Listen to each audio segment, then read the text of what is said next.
good evening and good morning for those who are not from India.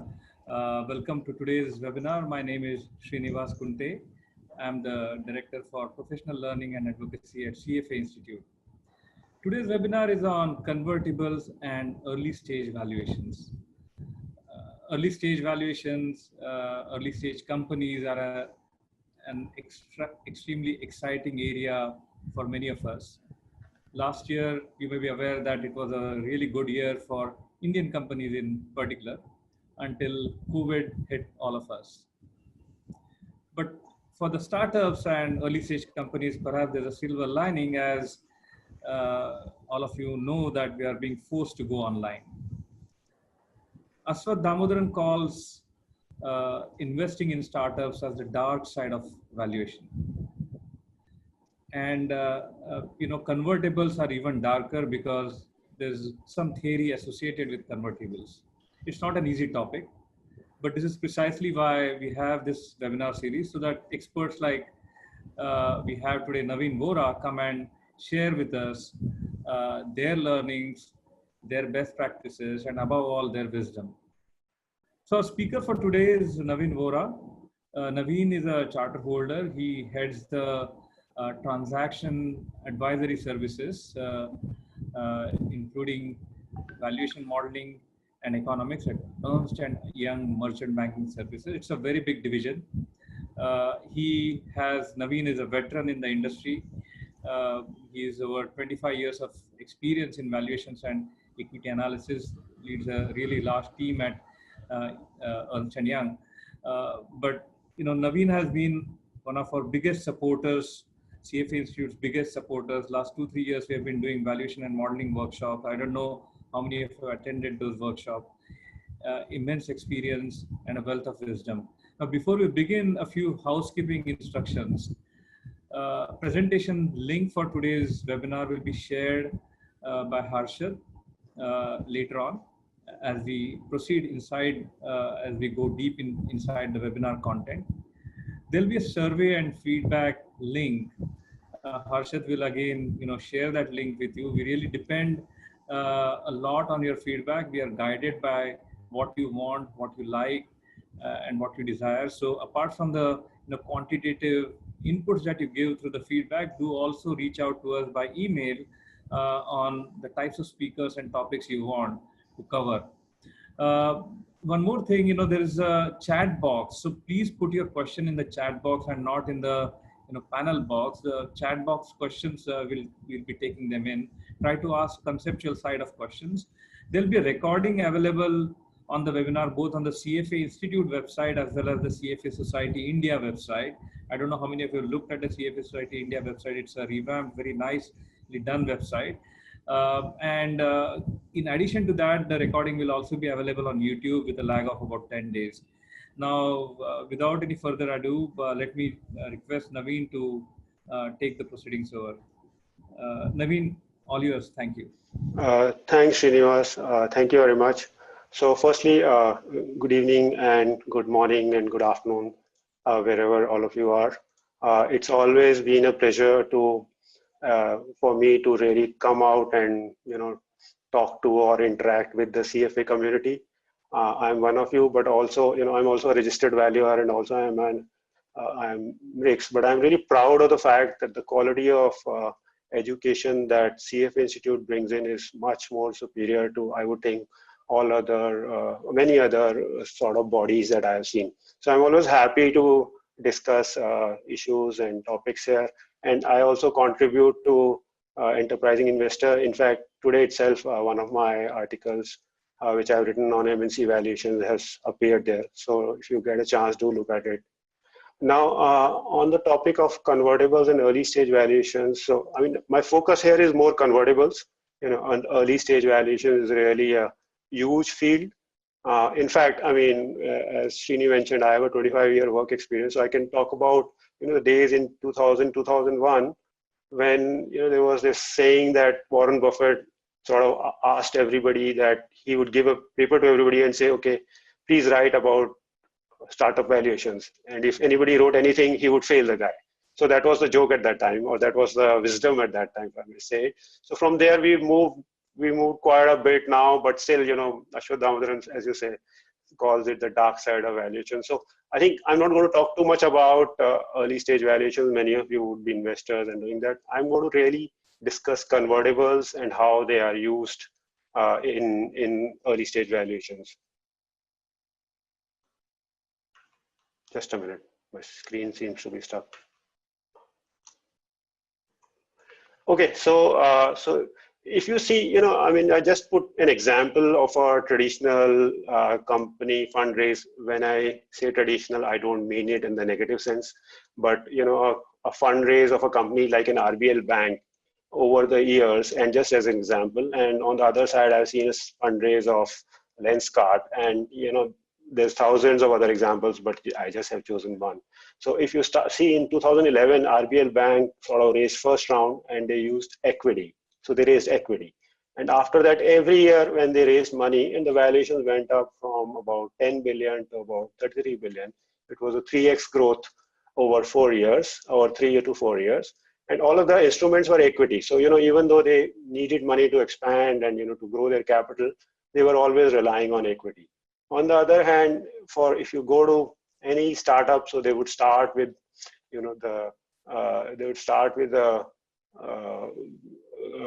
seed round, or the people would come in together and do a seed, and then there could be a pre-series A round or some kind of a friends and family or angels coming together, and then there is what you would have series rounds. Now, they don't say, okay, convertible preference share only. They will say Series A convertible. So Lenskart started in 2011 with Series A convertible at certain valuation.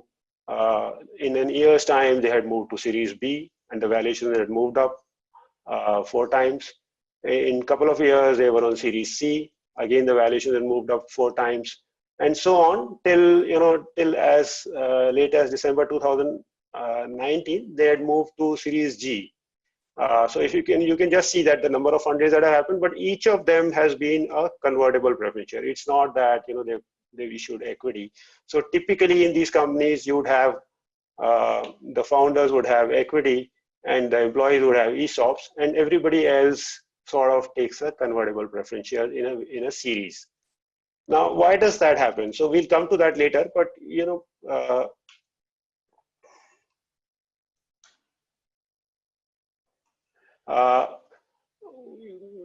for a person like me who sort of looked at instruments for many years, so we used to have, when we were growing up, we used to have these traditional companies which used to issue preference shares. So we always learned that preference share is kind of a shareholder loan. I mean, it's like if a shareholder wants to infuse some funds into the company, and they think that it's not a capital which will be permanent, they probably want it back after some years, so they will issue a convertible, they will issue a preference share.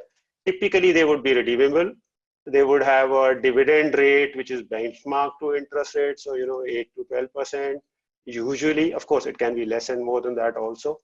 And typically, they were good for companies which had low or no taxes. So if you raise loans, you would have a tax subsidy or a tax break that you would get on the interest cost, but in dividend you don't get that. So it was really more for companies which had a lower tax rate. And also because it was a very unsecured instrument, it was really existing shareholders who would sort of give it. So it was like a shareholder loan. And traditional accounting, when we had, I come from an accounting firm, so traditionally preference shares were sort of treated as a part of equity. They were shown in the capital section of the balance sheet.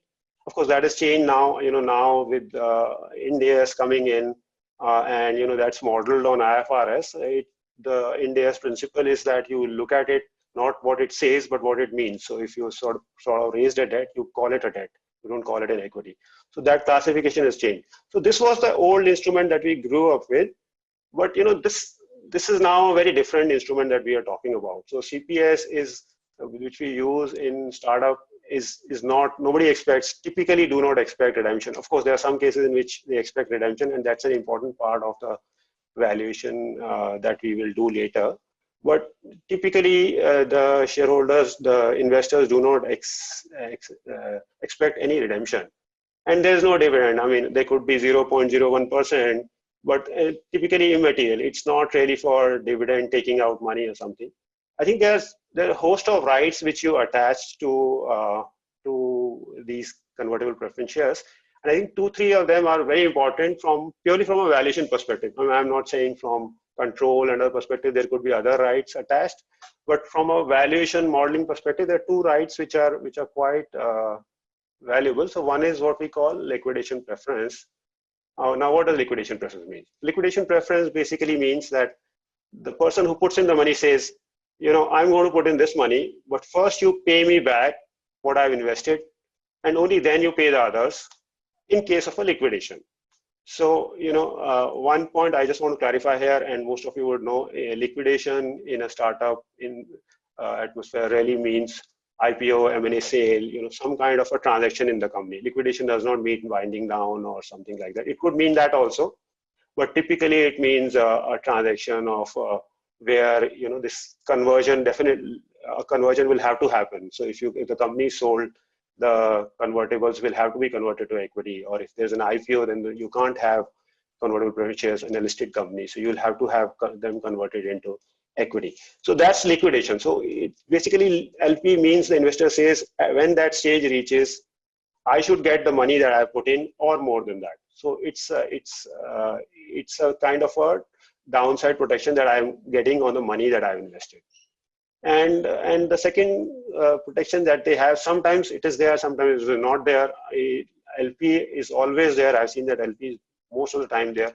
It could be sequential, it could be pari passu, but it is always there. But down round protection is that, if you do another round at a lower value, please reset me. Please give me more shares to reset me. So in a way, the valuation then says that, look, I'm giving this valuation, but if you are at a lower valuation, then I'll stand corrected. So why is it done? So, we said, why is it not done in a traditional company, in a mature company? Why is it done here? Of course, the most important point is the very volatile nature of startups valuation, where we've seen that now. I think it's not theoretical. We've seen how valuations have moved up and down for various companies. In fact, till before the COVID, we mostly saw movements up, but in the last 1 year, we've also seen movements down. And the nature of company where the company starts with an idea and the people who are running it would probably have contributed very little, and more money is contributed by the next and next round of investors. So their skin in the game is much higher. So they want to sort of ensure that, of course, their return would be first. It's a last in, first out method. And finally, I think the point also is that if you see a portfolio, if you see a VC, they would have a portfolio approach. So they would say that, look, if I contrast a traditional PE fund versus a VC fund, a PE fund would sort of believe that all their portfolio companies would give them some kind of return. So maybe it's 25%, 30%, 50% to 0%, or maybe in some cases they may have a loss of 10, 20%. But for a VC, it's very different. So they would think that maybe half of their portfolio will be just written off. And please don't take these numbers as sacrosanct. I mean, it could be 30%, it could be 70%. It could be very, very different for various VCs, and each would have a different expectation. But the whole point is that the whole approach is that, we are investing in something very, very risky. And it's quite likely that a lot of it will be written off. And maybe 10% of the portfolio will give exponential returns. So maybe 10 times, 20 times, 50 times, or even more. But there'll be a small portfolio which would sort of just give you back your investment, and that is where you think that I should have this liquidation preference. So before I go further, let me stop here and ask if there are any doubts, questions, any aspects which it's not clear, or anything on that.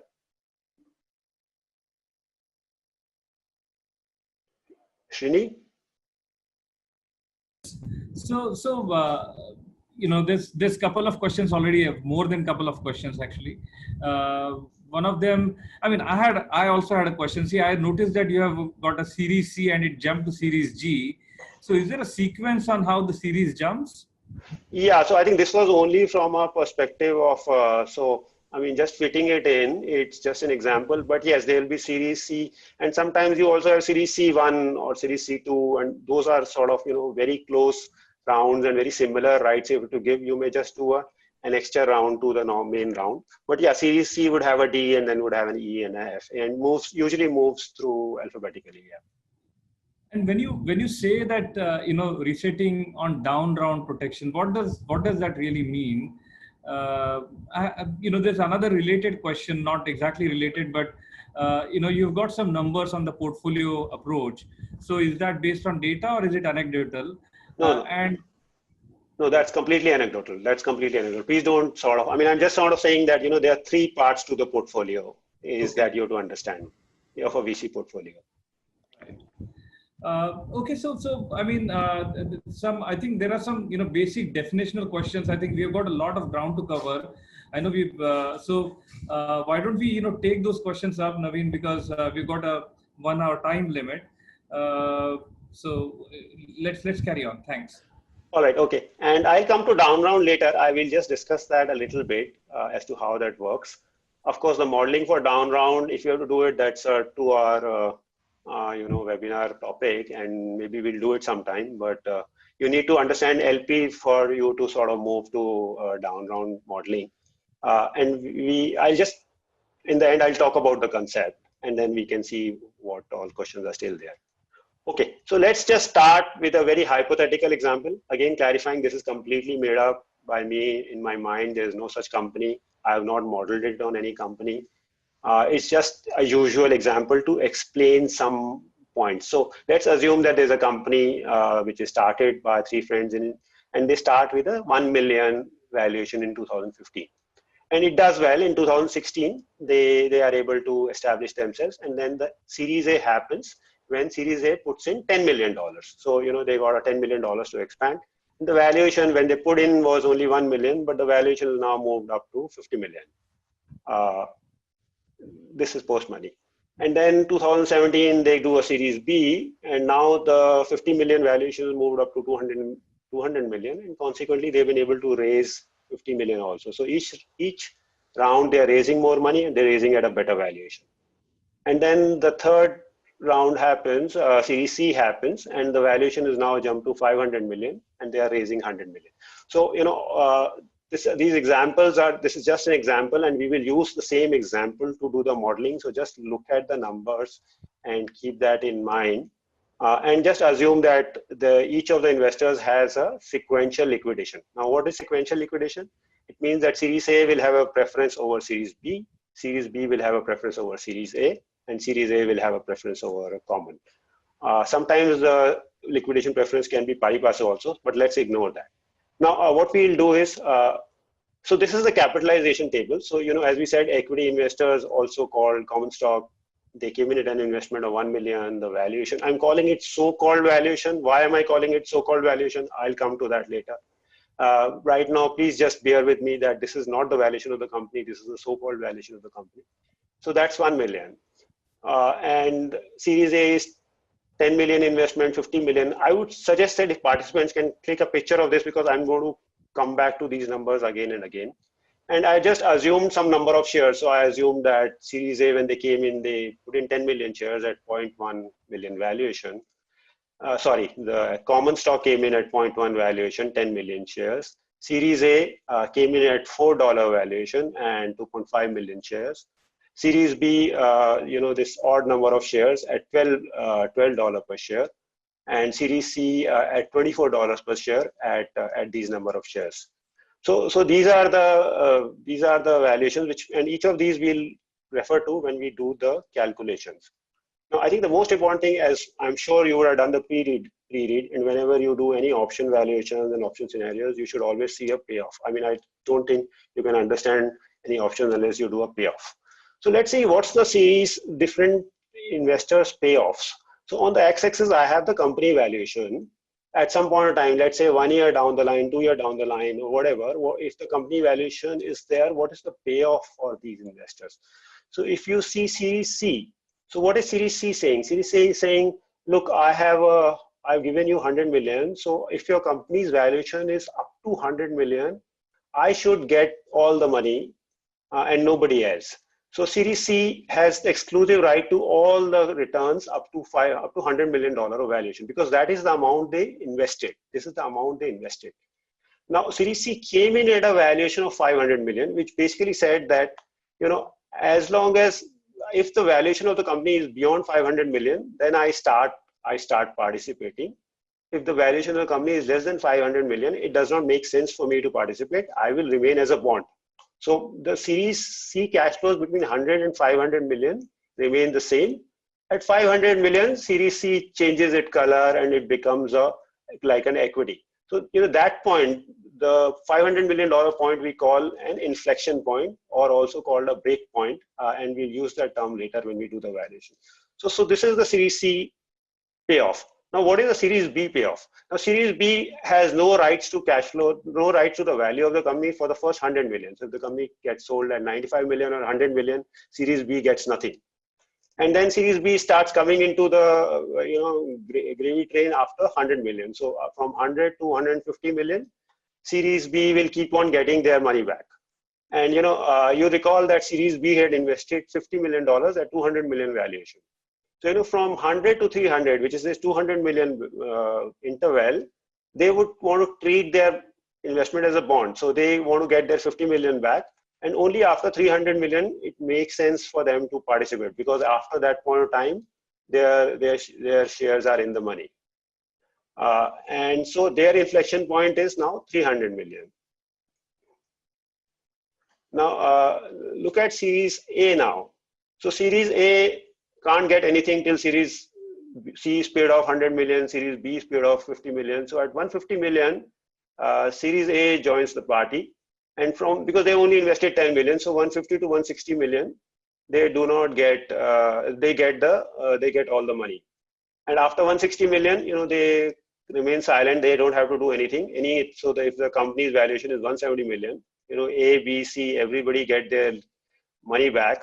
Whatever they contributed, they're getting that back. And rest of the money is really for the shareholders. Till about 200 million. So at 200 million, it makes sense for Series A to convert. So they would say, okay, at 200 million, if the value is, let's say, 205 million, I come into the picture, I'll convert because I'll make more than the 10 million that I invested. So their breakpoint is 200 million. And what's the Series A? What is the common stock or equity payoff? Of course, up to 160 million, they have no payoff. And beyond the 160 million, they obviously will sort of get into the, so if the valuation is 170 million, they get the money. After 160 million, it's like a normal equity payoff. So it'll keep on sort of increasing for them as it goes up. Now is this so? As you can see, the convertible preference share is like a bond at some time. Till some point of time, I'm trying to get my money back. I'm risking. Plus I am being, after some point of time, I convert to equity. So, I'm taking care of my risk, I'm taking care of my investment, I'm also taking care of upside. So I'm sort of balancing the two. Now, practically, is this used? For example, at least a few years back, I used to talk to investors, and I used to talk to Mr. Damodaran, and I asked that, is this used? So I think this is used a lot to sort of, as we said, kind of indicate the situation where you're sort of saying to the startup guy, to the guy who's just started, that look, it's not a free lunch for you. I'm going to get my money before you do. And so it has a very strong signaling effect. But having said this, there have been situations where this has been useful. So if you see Good, I don't know how many of you used it. After BlackBerry sort of started dying down, there was this email package called Good, which you could use on your iPhones or on your other devices, and that was an email thing. So it started as a combination of startup and a division of Motorola, and then they reached a valuation of 1 billion. So they filed for an IPO. It didn't happen. The technology world changes so much, and finally they had to sort of say they were sold off to BlackBerry at a 425 million valuation. Now, what happened was, in this case, that the venture capital investors who'd come in at a later stage were still protected by liquidation preference rights. As you can see, the company raised a total of 300 million. So most of the investors still got their money back. The equity shareholders may have also got some of it back, but some of the ESOPs were actually exercise price was higher than the value of 44 cents per share.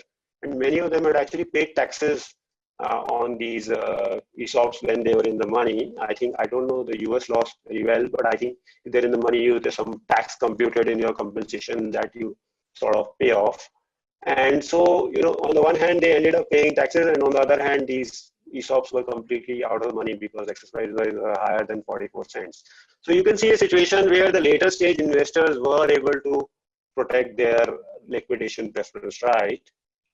And there's another example of Square, which was started by Jack Dorsey of Twitter. And here again they had a very good round between 2010 and 2015. Marquee names, you can see some of the top names there. And the last round just before the IPO happened at 5 billion valuation. But when they filed for IPO, it could only get a valuation of 2.9 billion. However, the last round had raised about 150 million, and they had a protection that whatever happens, they will get 20% return on that. So what should have been worth 87 million in IPO was worth 180 million. So they got a downward protection gain of about 93 million. Now, where did it come from? It obviously came from the existing previous round investors and from the equity shareholders, from the founders. So I mean, obviously everybody made money, but this is one case where you can see that down round did have a positive, did protect somebody from recovering their investment. So these are some examples. There are others also. I mean, it's not, and you'll see much more of them going forward also as some of the valuations or some of startups would probably head south. One doesn't know. Some cases it may happen, and then some of these liquidation preferences and down round protections would be helpful. So sorry, this was a little bit of deviation. So coming back to our example, we saw the 3 payoffs. Now I want to sort of value these companies, value these instruments. So how, the whole topic is how do we value these convertible preference shares? Navin, so I'm sorry to. Is there an issue with the microphone, or am I alone with your microphone? Hello. Yeah, there's some noise there, but it's okay. I think we are running short of time, so if it can be easily fixed or something, but that's fine. I mean, please go on, carry on. Okay, I'll try to be louder. Maybe that may help. Sorry about that. Thank you so much. All right, I'll try to be louder. So if you see the convertible is just a combination of a bond and a call option. So we saw that if you see Series C, it was really at the first stage, it is like a bond. A bond will only get value up to the face value, and beyond that, they don't share in the riches. And a call option is worthless till the exercise price, and only beyond the exercise price, it will start having value. So a convertible preference share like this is just a combination of these 2 payoffs. So we're going to value these using the option pricing approach. And I again assume everybody has sort of gone through the Black-Scholes approach. So I'm not going to go through that in the limited time, but the variables that we have. So let's see what are the variables that we are going to use. So we always need an SO, which is the equity value, stock value, and we're going to assume that that's the value that will be distributable to shareholders in case of an immediate liquidity event. Although the liquidity event is not really happening, it's if the stock was listed, that would be the value. So let's assume that's 500 million.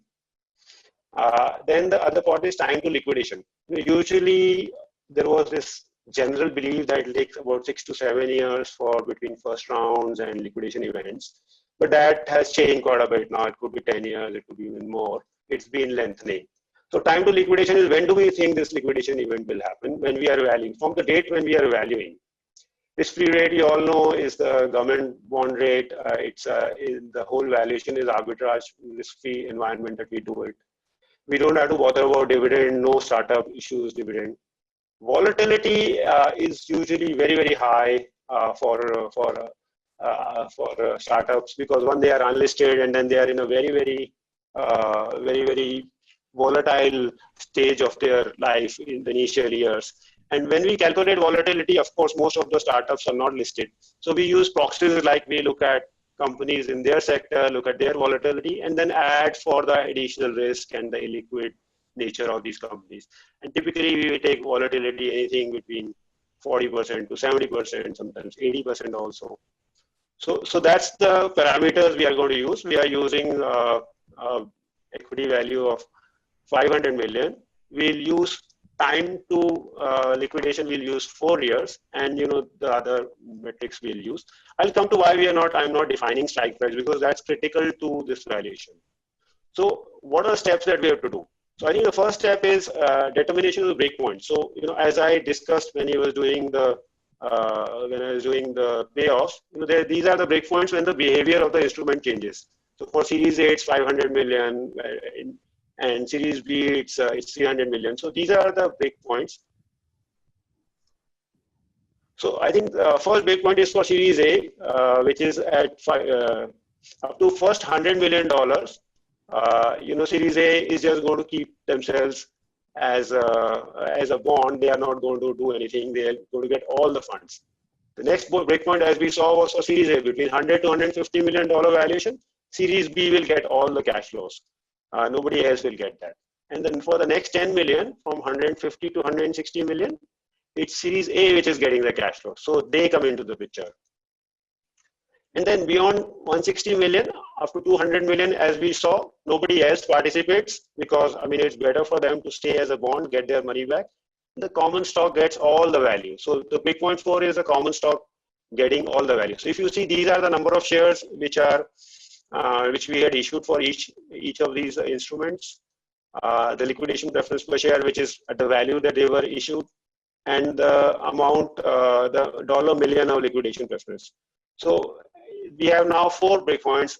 If you go back to the charts, first 100 million goes to Series C, next 50 million goes to Series B, next 10 million goes to Series A.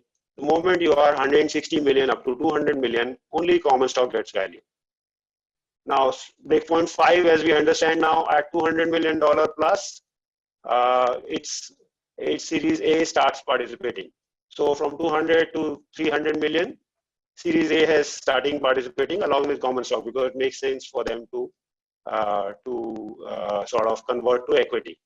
And beyond 300 million, Series B also joins the party. It makes sense for them to sort of now convert their their preference shares to equity, because 300 million is gone to Series C, and 200 million is what at the point at which they were neutral. So anything beyond 200 million plus 100 million, so anything beyond 300 million, Series B joins in. And then final breakpoint, as we see, breakpoint 6 is 500 million. So at 500 million, it makes sense for everybody to convert. There is no need to keep your liquidation preference. It's best to just change it to conversion. So everybody converts. So these are the various breakpoints. How are we going to use them? We are going to use them in the next step. So now we are going to see in each step, in each breakpoint, who's getting the value, who's grabbing value. We are going to do a value allocation. So again, I've just plotted breakpoint 1, 2, 3, 4, 5, 6. On the table at the top, these ones are really the number of shares, and the table at the bottom is percentage. So who's getting the percentage of value? So if it is up to 100 million, as we said, which is the breakpoint 1, only Series C comes in. So Series C only will be sort of getting the money. So they get 100% of the allocation of value up to the first breakpoint. At the second breakpoint, Series E doesn't get anything because they got it in the first breakpoint itself. So the incremental value that happens in the second breakpoint, all of it is coming to Series B. So we put 100% here. Similarly, between 150 to 160 million, Series A gets 100% of the value. 160 to 200 million, which is our breakpoint 4, common stock gets all the value. So you see, I plotted common stock value only 10 million at breakpoint 4, and that's 100% of the value in the bottom table. Now, at the breakpoint 5, which we understand was beyond 200 million to 300 million, it made sense for Series A to convert. So Series A converts, common stock is already there. So, Series A number of shares were 2.5 million, common stock is 10 million. So both these sort of participate in this 200 plus million value. So if I do 2.5 million on 12.5 million, you will see I get 20%. So in this part of this, 20% of the value in breakpoint 5 is going to Series A, and 80% of the value, which is 10 million on 12.5 million, is going to common stock. Now, between 300 and 500 million in this interregnum, series common stock A, B, all are participating. So I put all the shares of all these three, and then given the percentage allocation. So it just happens that 15% goes to Series A, 25% goes to Series B, and common gets 60%. This is approximate. I mean, maybe a little bit here and there, but this is approximate percentage. And then, when everybody converts, you just have to assume that every share is, on an as converted basis. So all these are now equity shares, and the shareholding that everybody would get is Series A 12%, Series B 20%, Series C 20%, and Series D, common stock 48%. So in each point now we have who's getting the value, which leads us to step 3. And I'm sorry, this is a little complex, and I hope you are able to understand. Srinivas, is there any question here? Should I stop or should I just go forward? Yeah, so there is a lot of questions basically on the motivations and incentives, the Series A, B, C. So yeah, broadly speaking, if you can, I mean, you've alluded to the principles several times, Navin. So can you give just one line each for the risks and the motivations for A, B, and C, so that we can, and then quickly move on, because I know that there's a lot more to cover. Yeah, okay, and we can come back to that later, but essentially everybody is saying, I mean, at every stage, everybody is protecting their investment and seeing more value. And, when you start, there's huge amount of risk and potentially huge amount of return. So when we look at seed stage, we think that there have been various studies, and we believe, we know that when they ask these guys who invest usually at, Series A stage or very, very early stage, what is your return expectation? It's 70 to 80%. So they want 70 to 80% return. Now, obviously, you can't get 70 to 80% return without taking huge amount of risk. So the risk is highest, the return could be highest. So you could lose everything, or you could make a fantastic packet. On the other hand, the moment you are going to Series E, Series F, those rounds, you now know that this company is there. It's probably going to be a matter of time before it's going to hit the IPO or get acquired or something. So that risk has reduced. So the return expectations falls to maybe 30%, 25%, 30%, 35%. And that's because now that the most of the value creation has happened, and it would not be to that extent. And also that the risk also is not, I mean, it's unlikely. It happens, 1 or 2 cases it has happened where it has completely collapsed, but the risk of value collapsing is much, much lower compared to what it was at the early stage. So that is really the motivation. It's really how much risk is there in it and what do you want to do. So there are guys who want to play at a very high level of risk. There are guys who are sort of much more calmer, if I can say, much more stable, and they want to take that much risk. Of course, all VC is risk, and once you finish VC, then you go to private equity round who take even lesser risk. So that's really the motivation. Okay, let me just move further. So as we saw in each breakpoint who's getting the value. Now, what do we do? Now here is where the option part is coming in. So we are saying SO equity value is 500. Now in each, we've divided this into tranches. So each breakpoint level becomes a tranche.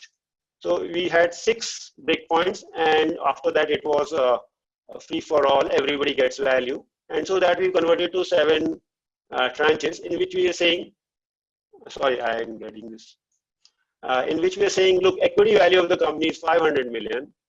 What is the strike price? So let us say every breakpoint is a strike price. So 100 million is a strike price, 150 million is a strike price, 160 million is a strike price, 200 million is a strike price, 300 million is a strike price, and then 500 million is a strike price. So from 0 to 500 million, we are now calculating this call option value. We're saying, okay, time we have assumed it's probably 4 years. Now these are some subjective assumptions, and that is why this is not a science. You will have to make your own assumptions. And we sort of put in a risk-free rate of 2% based on, let's say, US government bond yield. we assumed volatility of 50%. Now, this is a number we've put in. Typically, you try to see proxies and say how much you are comfortable with, but I'll be surprised if it is 30% or 25%. Typically, it would be 60, 70, 50%. And then you calculate the value of the option. So if you see, if I have a stock equity of 500 rupees share and I have a strike price of 0, that is like buying the stock itself. So obviously, it will have the value of the option is 500. Now, when I go to tranche 2, I have a strike price of 100 and an equity value of 500. So when I put it in the Black-Scholes framework, I get a value of 411.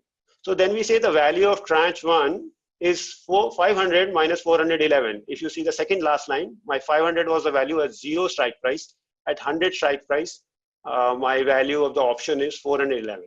So 89 million valuation, which is 500 minus 411, is really the value of the first 100 million. So the option value of the first 100 million is 89 million now.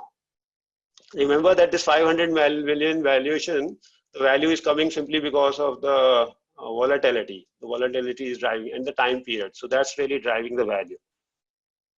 Then I move to tranche 3. Here I have a 150 million. And remember, you would recall tranche A value was going to go only to series C. Again, tranche 3 we have where we have the break-even point of 150, which I put it as a strike price. It gives me the option value of 373 million.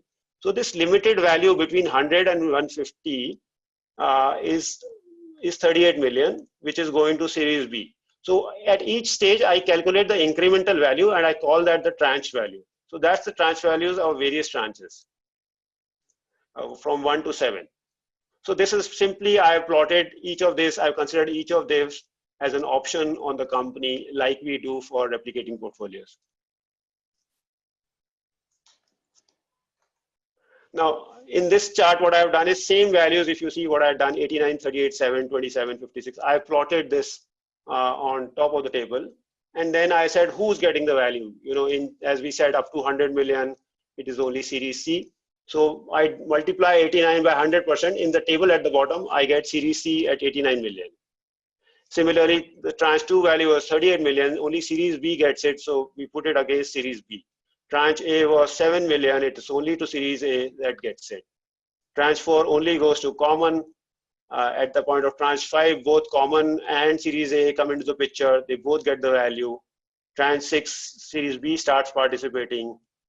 Tranche 7, these are, so after 500 million, everybody joins the party. So everybody gets the value. So these are the values. So of the various tranches, who is getting what value? As you can see, series C gets value in tranche 1 up to 100 million, and then they get value in tranche 7 because up to 500 million, they don't have a value. So they get 129 million of value. Now just remember that we said that series A had put in 100 million. And now we're saying at 500 million value, they have a 129. At a 500 million stock value, they have a 129 million value. Similarly, series B, as we saw, participated in 100 to 150 million valuation tranche, and then they come into the picture after 300 million. And so they get these values in the 3 tranches, and their value is 99 million. And similarly for others. So that leaves us when we say these are the values for each of them, 129, 99, 55, and 217 million, per share, we know each of them. So we get per share value for each of them. So just see the difference. So, when we put in, we said series C came in and they had they put in $100 million at $24, and they had a liquidation preference of 100 million. So when the company's value is actually 500 million, they get a valuation of $31. Now this is a slightly confusing concept, and for just to understand this, let me go down and say, what do we do in Backsolve? So Backsolve is an approach we use to calculate the real company value if there is an option value you're giving to each investing class. And this is again a little complex, but I just use the goal seek function in Excel, and I say if series C has invested at 24 million and they have $100 million of liquidation preference, what is the valuation of the other securities? So that gives me a valuation of 308 million for the equity shares of the company. So when you have a pure equity that has a 308 million value, however, because I have given some kind of an option to each category of shareholder, they have a higher value than the equity shareholder. So despite the fact that Series A invested at 24 per share, that 24 was not the value of equity. They did not invest in equity. When we saw the first case, we saw that, RBL Bank, everybody came in at equity, and that was the valuation of the company. Here we had Series C coming in, they invested 4.7 million, 4.17 million, they invested at 24 million. So what does everybody do? They convert everything and they say, okay, they get 20% of the company, so the valuation of the company is 500 million. However, what we are saying is that there is this right that they have, the liquidation preference right, that comes from the optionality in the instrument, which ensures that while they have a 24 million value, 24 per share valuation, that's also because they have a much higher liquidation preference, and also a sequentially first preference over Series B. So Series B value is lower. Similarly, Series A is further lower, and similarly, common stock is further lower. So actually, when the company invested at 500 million, when the Series C invested at 500 million, the real equity value of the company is only 308 million. Rest of the value is because of the optionality of liquidation preference. That's the liquidation preference value. So this Backsolve approach we use when we calculate the value of the equity based on the last round that has been invested. And I'm going back, I'm saying when the value of the company is 500 million, what does it mean? So suppose now the company goes to an investor and says, look, my equity value is 500 million, and you come in, but if you want to come in with a liquidation preference, please put in more value. Please tell us what the value would be. So somebody will have to take this 500 million, and then at a higher, suppose they want 200 million. So if they want a higher $200 million valuation, they'll have to solve again as to what price they can come in. It will be higher than 500 million. The implied valuation or the stated so-called valuation, I use the term so-called valuation. So maybe the next Series D would probably happen that they will raise 200 million at 800 million valuation. And it would look like, look, they've got an 800 million valuation, while actually it may just be a 500 million valuation plus the value of the liquidation preference. So I think that is one important point here, that there is this value of, it's kind of an insurance that I'm buying. So because I'm getting an insurance, I'm willing to pay you somewhat higher. If this insurance was not there, I would have probably paid you only $12 or $13 or something. So there is this value. Now, is it there in all the situations? Practically what happens? So we see now that there are a lot of times when discounts, when secondary rounds also get traded when the primary round happens. So suppose in this case, Series D happens or Series E happens, and somebody in Series A says, look, I want to sell my stock. Why don't you buy my CPS also? So there could be two situations practically. There could be situations when there is a discount because of this lower liquidation preference. And we've seen various cases now where secondary transactions have happened with primaries and they've been at a discount. So Series A or Series B would sell to Series E at 25% to 35% discount. And this is again some kind of a broad anecdotal range. It could be 10% also, it could be more also. But let me point out that there is a contrary situation also where there may not be any discount at all. So there could be some strategic reason where a Series E could say that, look, I think I'm very confident of the IPO and I want more shares and I'll take it at the same value. Or even everybody would think that, look, the IPO is so imminent that there is no optionality left. So if you see the optionality was coming in simply because of the fact that there was the liquidation event is down in the future and there is volatility and there is time period, what really drives option value. If it's just imminent, there is just no optionality. I mean, everybody would that convert. So that will be the value. It will be on a fully converted basis. So that's really where we see the liquidation preference value. And I think going forward, you may see even more cases of this. I don't know how we are doing on time, but I think I have a couple of points only. I think we are probably running out. So I'll just spend 2 minutes. So, you talked about down round. So what happens in down round is I will get additional, typically it's based on a formula, but if you do at a price lower than me, then you will give me additional conversion shares. Although I have issued suppose 100 convertible preference shares, which were convertible at 1 share per preference share. Because you've done a down round, my 1 will become 1.1. So I will get this additional shares so that my price is also revised down. So that typically this is limited. It's not a perpetual down round. It may be for 1 year, or it may be for next round or next 2 rounds. And the way to model that is more complex. Here we do a standard modeling as we did in Black-Scholes. Then you also draw further binomial model, and you say what is the probability of having down round. So when if you recall the binomial lattice, you have an up scenario and a down scenario, and then again you have an up and up down and down up and down down. I mean, just refer to your readings, which were issued pre-read, which was issued before this webcast, and you would see that lattice. So you then say, okay, let me see all the down round and see the probability of that, the value of that, and then sort of factor that again in the Black-Scholes model. And that will give you the value of the down round protection.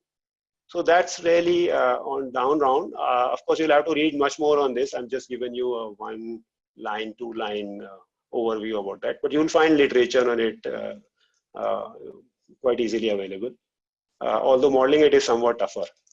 And then, we still use very simple modeling techniques, which is Black-Scholes and binomial. A lot of times we also use Monte Carlo simulation. So, for example, sometimes we have ESOPs. So ESOPs typically you easily value on the basis of a Black-Scholes model or a binomial model.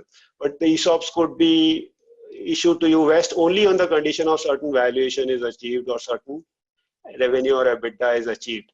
In which case you'll have to model whether that revenue EBITDA can be achieved or not, and they'll have thousands of outcomes. So you'll just use a random number generator, and then you'll put a probability distribution in that.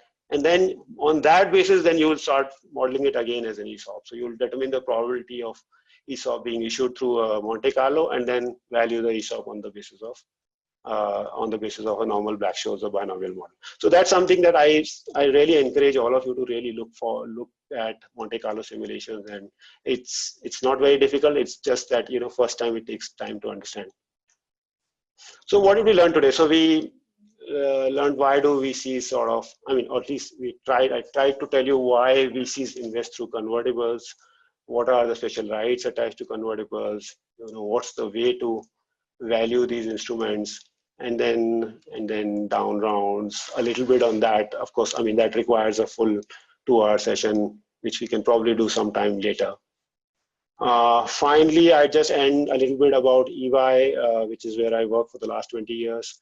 EY is a global leader in assurance, tax, transactions, and advisory services. And EY valuation modeling and economic practice, which I very proudly head, is one of the largest valuation practices in the country. We got more than 100 employees. We do 500 valuations every year across asset class we value. And also we do a lot of courses on financial modeling and valuations, which are very practical courses. We, as Srini was saying, we also done workshops with CFA Institute, but we also do online courses on financial modeling and valuation, and you can register here. So I will stop here. That's all I have to say. If we have time, maybe we can take questions. Yeah, we've got some time, Navin. Thank you very much. It was very comprehensive. Many attendees have asked, will a recording be available? Yes, it will be available. And really sorry for the bad internet connection. It's been quite bad here in Mumbai, and I could see Navin's voice improved as over a period of time. But the recording will be available. Navin, are we going to have a small Excel at all, or later on that we can share with people? Yeah, we can share an Excel. We can do that. But in my view, if somebody wants to understand, they should go through the presentation and start creating their own Excel step by step. If you do it, you will come to this. I can share an Excel, but you won't know where to start. Yes. I'm happy to do that. Yeah, correct. Thank you so much. Thank you so very much. As Navin said, if you go through a presentation, and it's, you'll see that the numbers will always put us off because, there'll be cognitive dissonance. And, there's so many breakpoints and tranches, but Navin mentioned some principles, right? High risk, high return for an early stage investor, and risk and return go down gradually. Probably that is one of the best principles that I could gather from this very interesting webinar. Let me cover 2, 3, 4 questions at least, and we have covered many questions, before this also. Could you, I mean, what is this valuation approach, Naveen, is, as a valuer, as a real valuer, and there's a pricing approach as well.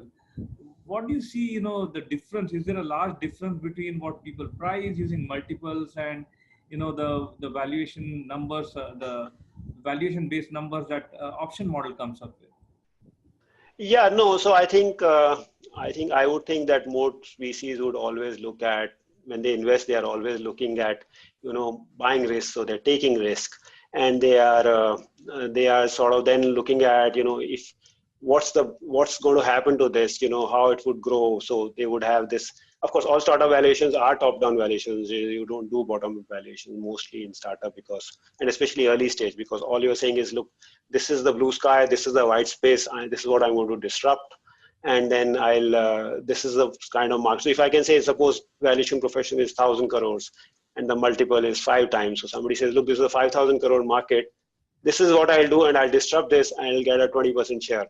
Somebody at seed stage says, yeah, okay, I mean, it's a huge risk, but there's a huge pot of gold out there.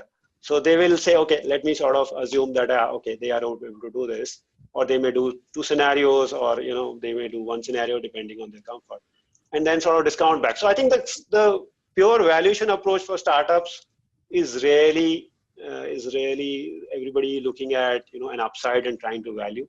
However, I mean, the point really remains that some of that implicitly, that what we are valuing here is sort of coming in. And especially at Series E gets certain value. Series A then knows that, look, I'm now at least 30% below this, or I'm not 30% below this. They can make their scenarios. And Common knows, I'm going to be. It should not be assumed that suddenly, if the company's valuation is X, the ESOP guy has also got that same value. I mean, still, the liquidation event is 5 years away. So, the founders typically, they are technocrats or, very passionate people. Are they aware of these, of these kind of modeling issues? And what's been your take? I also have an angle in this.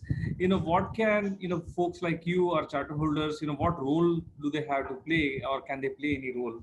No, absolutely. So I'm sure most technocrats would sort of initially not know, and as they keep getting in, they would start acknowledging some of it has some value. Because, see, I recall a conversation with a VC, and I said that, do you even look at LP and all? And they said, look, what happened was, I'll tell you a case. We liked this guy very much, and then we liked the story, but we thought he's coming in very expensive.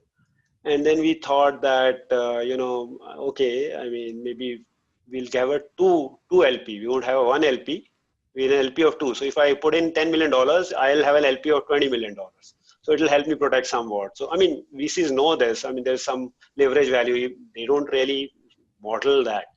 And similarly, I had this conversation with a company we did very well, and the founders of that. And they said, look, initially we didn't understand. So somebody asked for 2 LP, we gave 2 LP. Now somebody says, we know there's some value to this. I mean, of course, they don't model it this way, and they don't draw an option pricing. They might also, I don't know. I mean, I haven't spoken to everybody. But they know there's something in this. So there's some value here. So, I mean, they would negotiate that. I mean, if it was valueless, sometimes people say, look, there's no value. This is just zero value in this. There's nothing in it. And that view also prevails. In some pieces say it's just, and we just put it in the instrument, but there is no value. And that's true also. Maybe 70% of the cases there is no value to this. But the point is, why are you putting it there? You won't put in something unless there's some value sometimes. Very quick questions. What are there any sectoral considerations? Question number one. The second question is, there are different option pricing models here, right? At least, I mean, depending on the series and the maturity, the volatility and the time period will change, right? Yeah, that's correct. So I think initially, if you are at Series B, you may have a volatility of maybe 70% and time to this thing of almost 8 years, 9 years these days. And you are at Series G, then you say, okay, 3 years and maybe 40%. So, and that makes a lot of difference to the values. So yes, I mean, this is the principle. The approach is pretty much the same if you are valuing a convertible. Of course, if you are valuing the company itself, and then you are sort of really doing analysis of what's this going to be worth 5 years down the line or 3 years down the line when the liquidation event happens. So you're sort of doing that. Right, right. And any sectoral considerations, like, it works differently for the principle won't change across The sectors. principle is the same. Of course, how you value startups vary depending on various models which are there. So those models remain. This sort of sits on top of them. Right, right. And you sort of covered this, I think, but in terms of like because it's a core option model, what are some of the biggest factors that will affect the value? Yeah, so I think in a option model, as I said, as you typically we had this earlier we used to have this general thumb rule that saying the moment you hit a unicorn, then this model is useless, just throw it in the bin, and it's now you assume that everything will be as converted basis. And I must admit that those were the days when unicorns were more rare, and now there are more of them. And the general expectation was that, once you reach this level of $1 billion valuation, you pretty much going to hit a liquidity event. So there is no, so then you said, look, I don't want to take it. It's just, if somebody's coming in Series G at X valuation, although he may put in liquidation preference, it's not worth it. It's just a conversion. But lately we find that even that is not so. So, many times you said, okay, one scenario that there is a liquidation preference value, the other scenario there's none. So you just kind of average, or you say, okay, there's a 50% probability or 60% probability, or you might even say 75% probability, I think there'll be a liquidation event. 25%, I think there wouldn't be. And we saw the example of WeWorks, for example, from a 50 billion wall valuation to whatever it is now. So the world has become much more volatile, and so this earlier scenario where we used to say, look, you have a zero liquidation preference value, we sort of now don't take it that much unless somebody files for an IPO and we know it's just going to happen. That's the world we live in today. Just last question, and two questions wrapped into one. What are some of the resources that people can look at, and what are the books that they can refer to, and what are you reading currently? Okay, so really two different questions. So I think the best guide on how to look at these startup company valuations, not as a VC and not as a founder, but as an analyst, is the guide by AICPA, American Institute of Certified Public Accountants. It's called, if you Google cheap stock AICPA guide, you'll get that. It's basically a whole compendium of how to really look at all these companies. Technically it is called valuation for compensation as stock or something like that. But if you Google AICPA cheap stock guide, you'll get that. It is the best resource on valuing these instruments and convertibles and all, and also looking at how you should philosophically look at these instruments dispassionately, not passionately. Of course, that's a different. Both investors and founders would look at it passionately, but dispassionately, how should you look at it? So that's really on the AICPA guide, and I keep referring to it. They keep revising it, so it's a good thing. It's very, very well produced. So it's a tough read, but it's a very nice read. And on the books that I read, so I think so I just quote Abraham Lincoln. Abraham Lincoln said that you should not let school interfere with your education. So what happens is we choose a career and then we try to read only the stuff in that. So my view is completely different. I read across, and apart from finance and economics, which I read a little bit, I read topics which have nothing to do with me because the world is so amazing. So I read about space, and I'm thrilled that I know a little bit, maybe 1% about what Einstein was saying when he said theory of relativity is this. And then I read about human origins, I read geography, I read physics, quantum physics. I read quantum physics because I wanted to understand what Higgs boson is, and biology. And a book that I want to recommend to people is Indica, A Deep Natural History of India, which traces the natural history of this land, which is India, from billions of years ago, even before it was part of Asia. So I would think that really helps to develop a perspective and, of course, understand the beautiful world around us. And so one should go beyond one's topics and really enjoy. And there's some lovely, interesting books which have been made, sort of very interesting for people like us who don't have the technical knowledge to understand this stuff. that book is certainly on my reading list. Thank you so very much, Naveen. Thank you all very much for attending this webinar. There are two more very nice webinars coming up. One is on July 9th. It's on our career series. It's with Anurag Agarwal, who's and this will be on investment banking. And the second will be on practitioner series. We have another very nice speaker coming in next month, Tim Edwards, who's the managing director for S&P. He'll be talking about ETFs. Thank you again. Thank you so very much, Naveen. We'll get back to people with the Excel that you give. And I'm really, really very grateful for putting in a lot of hard work for this. I mean, I don't know how to express my gratitude beyond this. Thank you very much. It was really a pleasure, and I really enjoyed doing this. Thank you. Thank you. That's all for today. Copyright 2020. All rights reserved. This program is designed to give accurate and authoritative information in regards to the subject matter covered. It is distributed with the understanding that CFA Institute is not engaged in rendering legal, accounting, tax, investment, or other expert advice. If legal advice or other expert assistance is required, the services of a competent professional should be sought.